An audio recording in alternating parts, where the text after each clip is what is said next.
Series Echo dari Marvel Cinematic Universe akhirnya tayang di Disney Plus Hotstar dengan 5 episode.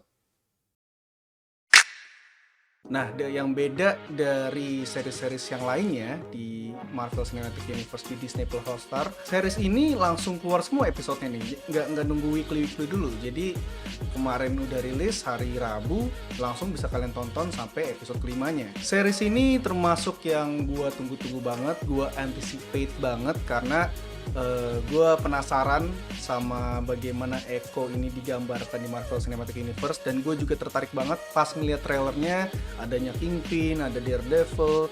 Kayak trailernya tuh menyuguhkan gue untuk nonton dan menunggu banget series ini. Dan bagaimana hasilnya? Series ini menceritakan mengenai recapnya dia pas sebelum kejadian Hawkeye dan setelah kejadian Hawkeye. Terus series ini juga ngeceritain bagaimana hubungan dia dengan Wilson Fisk setelah terakhir itu di scene terakhir Hawkeye itu dia nembak kepala Wilson Fisk, dan juga ngejelasin asal-usul Native American-nya yang menurut gue juga sedikit menarik ya. Kenapa dibawa cerita mengenai Native American-nya dia gitu. Ada juga konflik mengenai keluarganya, kayak waktu digambarin juga tuh si bapaknya dan juga ibunya. Nah, bapaknya ini kan kayak backgroundnya tuh kurang baik lah dianggapnya oleh keluarga ibunya. Dan ibunya itu juga di word karena bapaknya juga, karena konflik yang dia bawa gitu loh ke keluarganya si Native American Maya ini. Nah, konflik ini juga digambarin lagi setelah Maya akhirnya pindah sama bapaknya ke New York dan akhirnya balik lagi ke Oklahoma atau Tamaha. Konflik yang juga menarik ketika saat bapak dan ibunya itu digambarin di keluarganya si Maya ini, kan adalah satu konflik yang ngebuat ibunya ini di word gitu ya, ibunya si Maya di word, dan itu dibawa dari backgroundnya si ayahnya si Maya ini. Nah, akhirnya konflik ini berlanjut ketika si Maya udah tumbuh besar gitu, setelah Maya dan ayahnya tuh pindah ke New York karena udah diusir sama keluarganya yang di Oklahoma lah gitu. Dan akhirnya Maya 20 tahun kemudian balik lagi ke kota asalnya dan ngebawa konflik New York ke Oklahoma. Itu juga salah satu konflik yang menarik buat gue. Series ini diproduksi juga sama Marvel Spotlight. Nah, Marvel Spotlight ini hal yang baru juga nih. Marvel Spotlight itu kayak project Marvel yang nggak ada kaitannya sama universe-universean yang lebih luas lagi lah di Marvel Universe sana. Jadi Marvel Spotlight ini lebih terfokus ke cerita-cerita karakter-karakter yang ingin diceritakan aja di project Marvel. Nah, kemungkinan besar Marvel Spotlight ini bakal ngegarap project-project Marvel lain seperti Daredevil, yang khususnya di Marvel yang Netflix sebelumnya ya. Mungkin nanti ada Luke Cage, ada Jessica Jones, ada Iron Fist lah, dan sebagaimana lainnya gitu. Ini suatu hal yang menarik juga karena Marvel juga udah ngebawa projectnya ini lebih luas lagi dan bisa ngegambarin lebih dalam lagi karakter-karakter Marvel yang tadinya ada di Netflix. Dan ini menarik banget sih, jadi kalian gak harus terlalu banyak nonton project Marvel untuk nonton project-projectnya Marvel Spotlight ini, karena ini digambarin secara sendiri-sendiri. Yang bagus dari series ini adalah salah satu dan yang pertama series Marvel yang mengusung R-rated. Bahkan udah ada disclaimer-nya ya di awal kalau misalkan series ini bukan untuk semua umur. Dan memang seperti itu, udah banyak penggambaran yang lebih mature, lebih dewasa lagi dibanding project-project Marvel lainnya. Ini pintu gerbang utama yang menurut gue sangat-sangat excited buat project Marvel setelahnya. Apalagi kita bakal kedapetan Daredevil, Punisher juga dilanjutin. Ini jadi salah satu salah satu poin bukti Kevin Feige kalau misalkan Marvel tuh nggak cuman untuk semua umur aja. Ada aspek-aspek Marvel yang lebih mature lagi bisa digambarkan di Marvel project berikutnya. Nah, ini salah satu yang menjadi hal yang menarik sih buat gue. Dan kita kedatangan cameo dari Daredevil yang alhamdulillahnya Daredevil tidak dibuat sejelek di She-Hulk ya. Sebenarnya di She-Hulk tuh nggak jelek sih, cuman ada beberapa scene yang kita sebagai fans Daredevil tuh kayak kok Daredevil kayak gini sih, kok Matt Murdock kayak gini sih. Tapi di series ini enggak, Daredevil dibuat seberingas di Netflix, tapi ya gitu, cameo aja bentar doang. Jadi excitementnya kalian akan keluar di episode 1 dan akan selesai juga di episode 1. Singkat banget. sabar ya. Performa Wilson Fisk menurut gue juga mantap juga, seperti yang ada di trailer, seperti yang sudah digambarkan di project Marvel Netflix sebelumnya, masih gahar, masih mantap.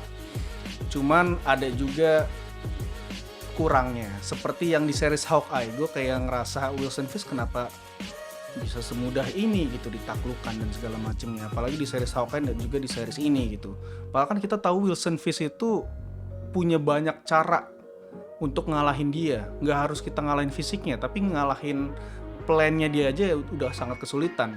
Tapi kenapa dibuat nggak sebegitu gahar seperti biasanya, walaupun sudah diliatin scene-scene atau didorong, disupport dengan ya cukup lumayan bagus gitu loh. Cuman ya banyak yang masih eksekusinya menurut gua nggak terlalu memuaskan.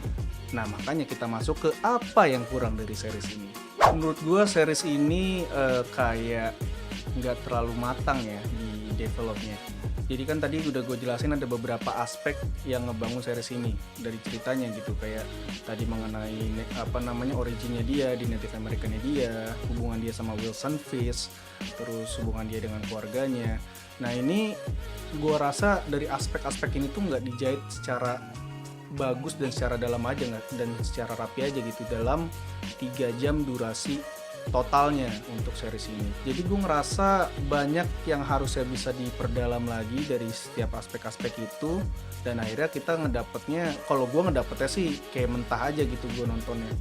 Dan kayak gue butuh banyak penjelasan kenapa dari satu aspek ini keterkaitannya sama aspek ini tuh nggak terlalu dalam gitu dijelasin. Jadi gue ngerasa sangat-sangat kurang puas aja sih nontonnya. Terus hubungan antara Wilson Fisk dan juga Maya, gue ngerti sih series ini tuh mau ngebangun bahwasannya Wilson Fisk itu sangat-sangat berpengaruh di hidupnya Maya gitu.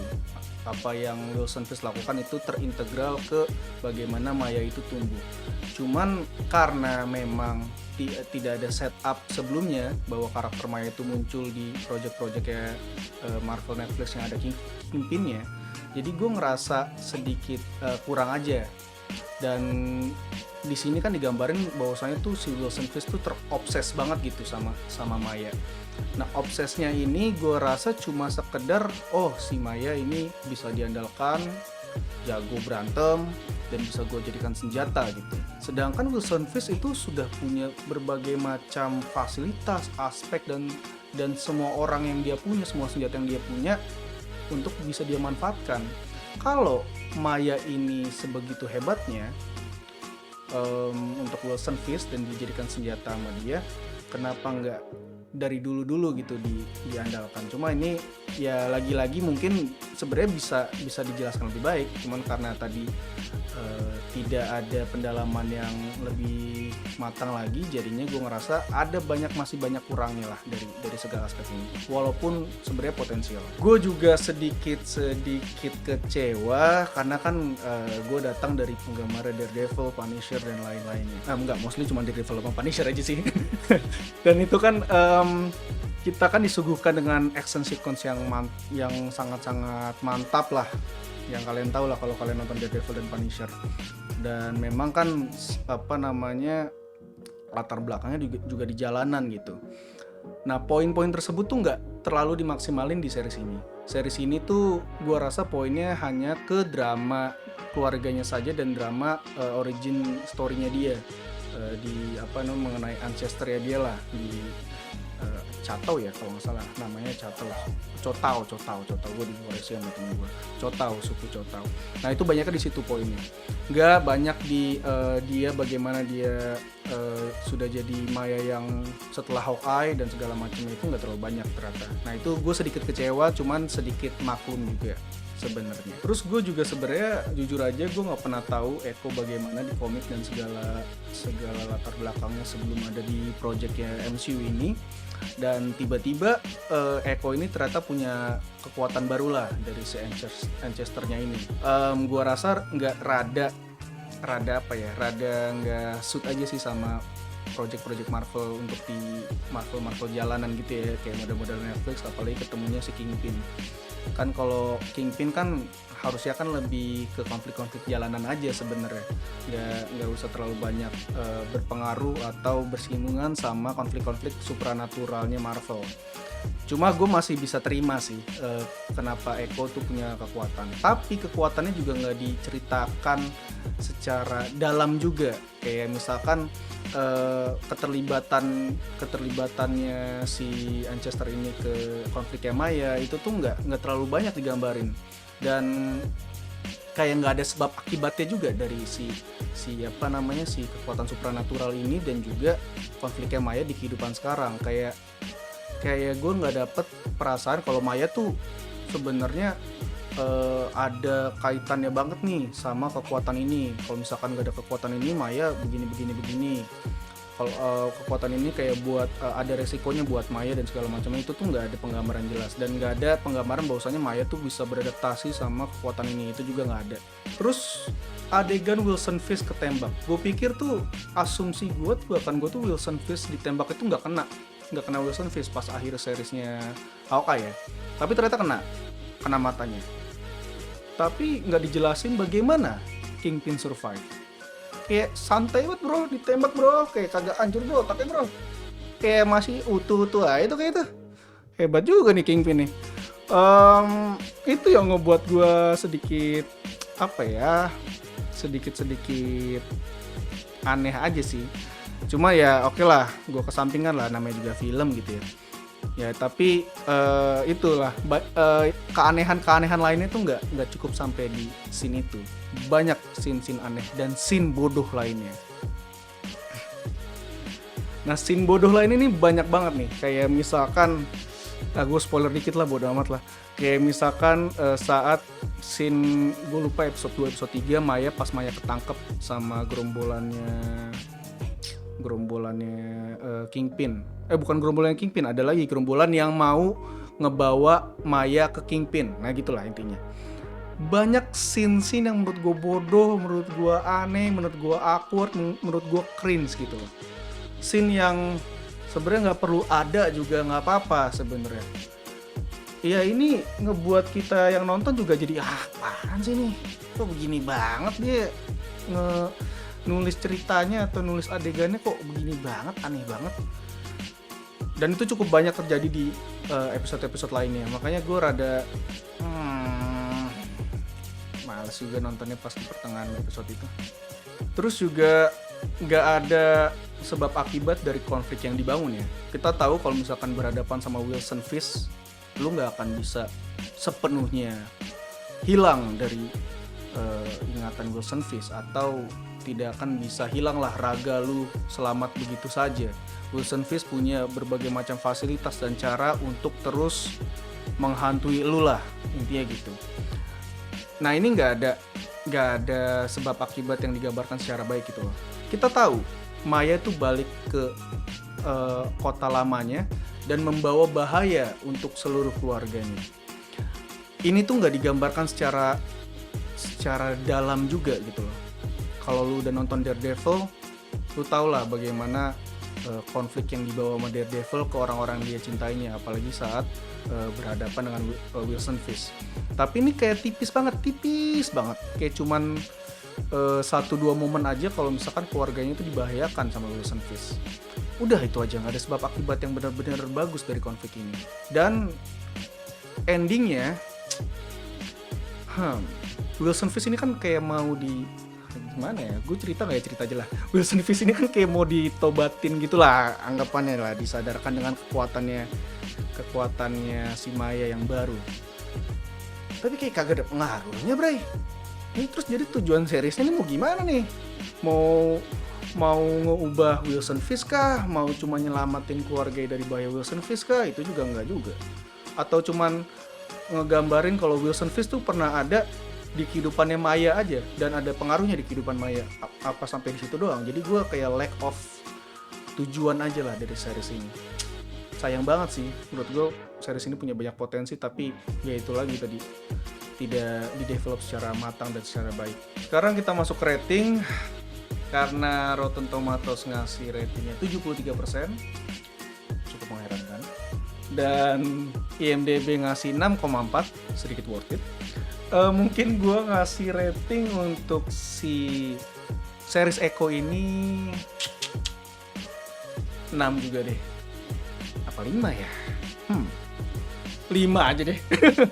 Karena gue cukup berekspektasi sama series ini. Series ini punya banyak potensi, cuman karena developnya menurut gue terlalu tidak dalam dan cukup berantakan, jadi gue kasih 5 lah. Kan gue juga pengen ya project-project Marvel tuh bagus lagi lah, soalnya terakhir-terakhir ini banyak banget yang tidak memuaskan kita. Secret Invasion lah, yang lain-lainnya lah, praktis cuma Loki aja paling, dan Hawkeye yang benar-benar memuaskan dahaga kita akan project-project Marvel setelah Endgame gitu loh. Dan series Echo ini just like another MCU project yang elek. Jadi 5 buat gue nunggu Daredevil. Semoga Daredevil Born Again tidak buruk, dan rumornya juga episodenya banyak juga seperti yang di Netflix, dan kayaknya nggak weekly juga sih. Mungkin si Marvel Spotlight lebih nekenin kalau misalkan seriesnya tuh nggak dikeluarin secara weekly gitu. Ya gue tunggu aja project-project Marvel berikutnya, tapi mohon maaf untuk series Echo gue cukup kecewa. Jadi gitu aja buat cut on review untuk Echo series di Disney Plus. Nonton karena sudah tayang semenjak hari Rabu tanggal 10. Bisa kalian nikmati. Gak usah terlalu terpengaruh mungkin kalau misalkan mau nonton apa enggak karena nontonin reviewnya gue duluan. Nonton aja lah, nggak ngeluarin duit kalian juga buat ke bioskop. Kalau kecewa juga pasti, kalau nggak kecewa ya alhamdulillah. Jadi itu aja, nonton terus atau ikutin terus project-project kita juga. Banyak lah, ada Cut on Review, Cut on Explain, ada Cut on Podcast juga di YouTube, banyak banget. Follow, subscribe, dan ikutin semua platform yang ada Cut on Filmnya. Jadi itu aja, see you on the next episode.